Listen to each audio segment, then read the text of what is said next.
We're going to assess. All right, Montel Williams will do some assessing for us right now as he joins us from Charleston, which is our debate site. I think the debate legally, I know they're going to talk around it for now, is about whether the Geneva Convention even applies here. That said, are we giving the Iranians a pass, given the images that are out there? What do you think of it?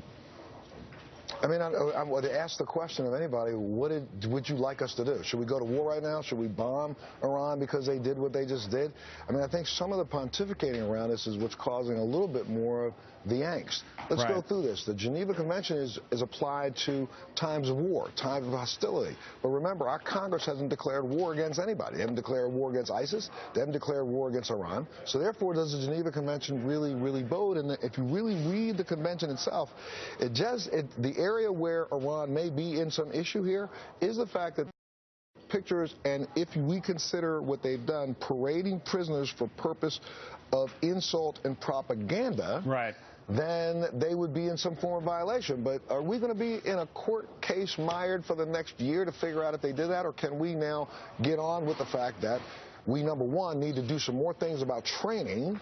Because I'm sure that we're going to find out along the way that in the last 5 or 6 years, we have not been training our soldiers as to exactly what they should do if they encounter a situation like this. And if we look at what we claim to understand to be the facts of this case, if we were truly operating and incapacitated in their territorial waters, I would suggest that anybody look at the news and see what happens in the United States if we see some gun runners coming close to Florida or some drug runners coming close to Florida. What do? Yeah, we how would we handle put them on their hands and knees, we search them. We search them. So now, yeah, go ahead.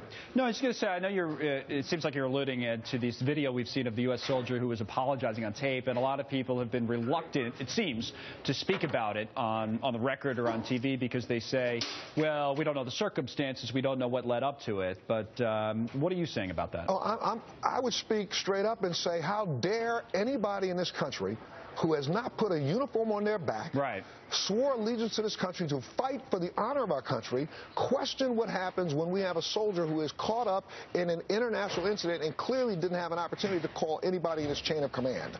If he had a chance to call someone in his chain of command, the circumstances might have been different.